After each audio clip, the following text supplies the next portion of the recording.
Hello and welcome to this week's news bulletin from the Christian Institute.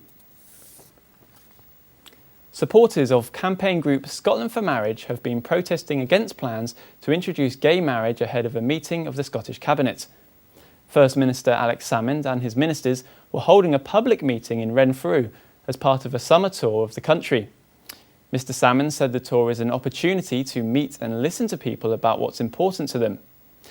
The SNP leader recently announced his intention to go ahead with plans to introduce gay marriage, despite the overwhelming majority of responses to a public consultation opposing the move. Campaigners from Scotland for Marriage took the opportunity to highlight the issue and remind ministers of their responsibility to listen to the voice of the people.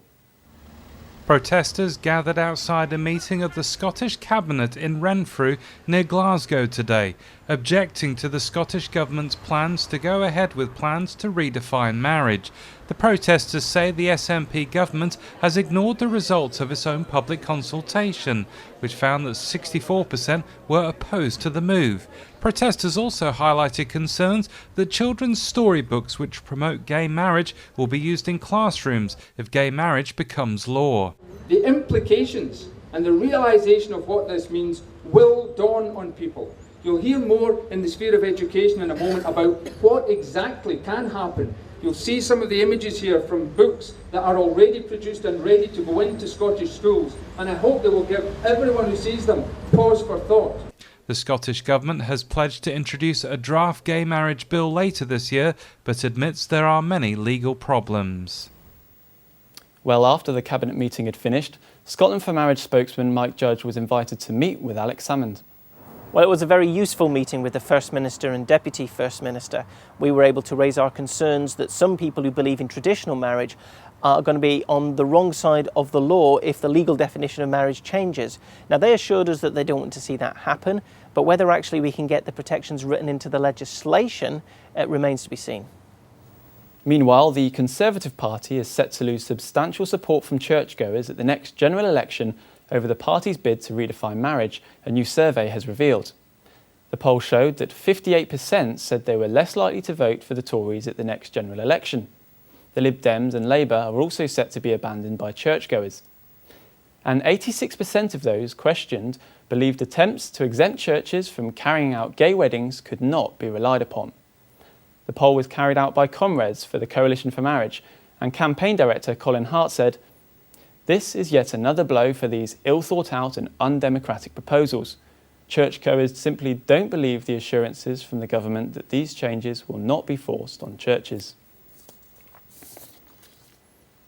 Tony Nicklinson, the locked-in syndrome sufferer who campaigned for doctors to be allowed to end his life, has died. Only last week, the High Court refused Mr Nicklinson's request for doctors to be allowed to kill him, with Lord Justice Tolson saying that it wasn't the place of the courts to effectively change the law in this area. But following the ruling, Mr Nicklinson started to refuse food. He then contracted pneumonia and his condition declined rapidly. He died on Wednesday, aged 58. Wiltshire Police confirmed there were no suspicious circumstances, saying, "We are not involved at all. The doctor is signing the death certificate and the coroner is happy with that." A professor in practical ethics has said that human embryos should be genetically screened for personality flaws so that parents can choose better children.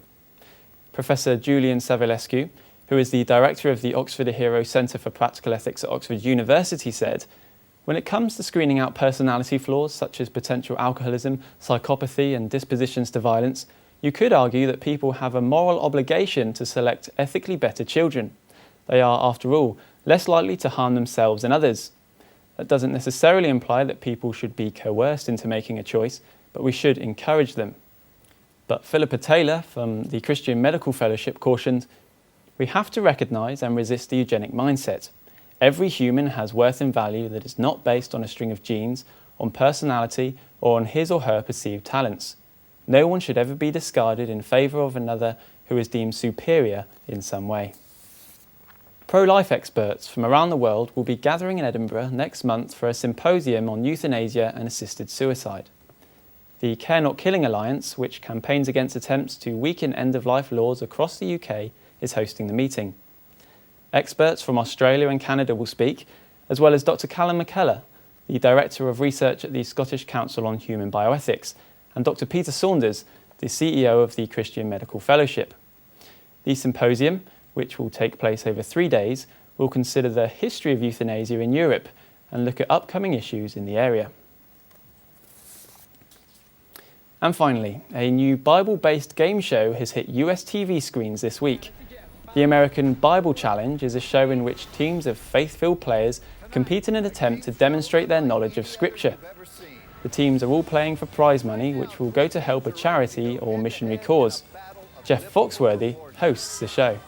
The thing I loved about it was the people that were playing on there weren't playing for themselves. They were playing for either a charity or a ministry. I mean, that's a win-win. It's just cool seeing people win money to change somebody else's life. That's a neat thing to be a part of. Well, that's all for this week. For more information and regular updates on all of our stories, plus much more, visit our website at christian.org.uk. Until next time, goodbye.